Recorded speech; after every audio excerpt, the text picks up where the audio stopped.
Bonjour chers amis, aujourd'hui je vais vous raconter une histoire pour illustrer mon propos. Il était une fois un roi qui avait un fidèle serviteur et ce serviteur n'arrêtait pas de lui dire au roi « Dieu est bon et il ne fait pas d'erreur ».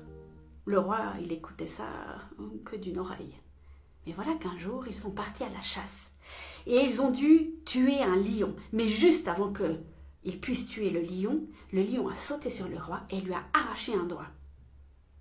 Pendant que le serviteur soignait son roi, il lui a dit « Dieu est bon et il ne fait pas d'erreur ».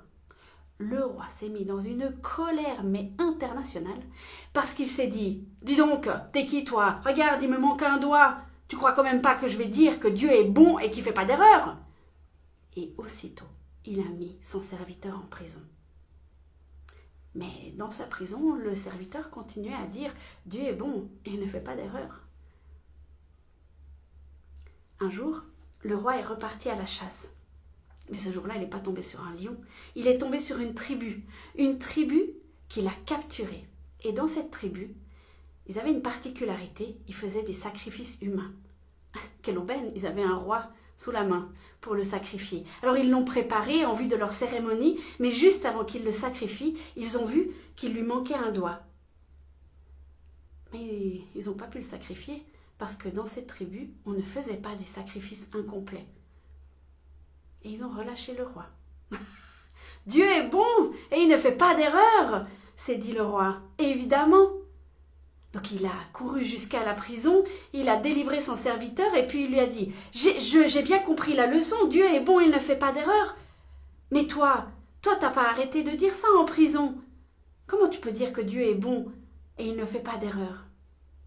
Le serviteur a souri, il a regardé son roi et il a dit « Si j'avais pas été en prison, c'est avec toi que je serais allé, et c'est moi qu'ils auraient sacrifié. » Cher ami, je te l'accorde, c'est assez facile de dire que Dieu est beau quand tout va bien. Souvent quand ça commence à aller de travers, il y a une pensée qui s'installe en nous très rapidement. Si Dieu était bon, pourquoi est-ce qu'il me fait passer par là? La petite histoire que je vous ai racontée au début, elle prête assez à sourire. Puis quand on a toute l'histoire, on se dit « Ah ben évidemment, heureusement qu'on lui a arraché un doigt, heureusement qu'il a mis le serviteur en prison. » Et on avait toute l'histoire.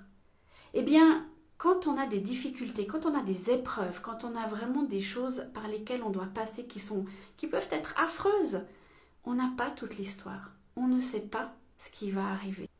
Et surtout, on ne sait pas pourquoi. Alors, peut-être qu'on n'aura jamais d'explication. Peut-être qu'on aura une explication, mais des années après. Je crois qu'à un moment donné, il faut accepter qu'on n'est pas tout seul. Eh ouais, grande nouvelle, hein? Et que ce qui nous arrive dans notre vie peut parfois servir à d'autres. C'est vrai, le prix peut être très très lourd à payer. Et ça peut être tellement difficile, tellement compliqué, mais on ne connaît pas la finalité, on n'a pas toute l'histoire. Je crois aussi que la bonté de Dieu, il faut la travailler, il faut l'intégrer, il faut la digérer, il faut la chercher et il faut vraiment s'imprégner de cette bonté, mais le faire quand ça va bien. Parce que quand ça va mal, comment est-ce que vous voulez faire si vous ne l'avez pas appris avant? Cher ami, je t'encourage cette semaine à prier pour que Dieu puisse te montrer sa bonté, même si tu es dans les pires moments de ta vie, parce que Dieu est bon et il ne fait pas d'erreur.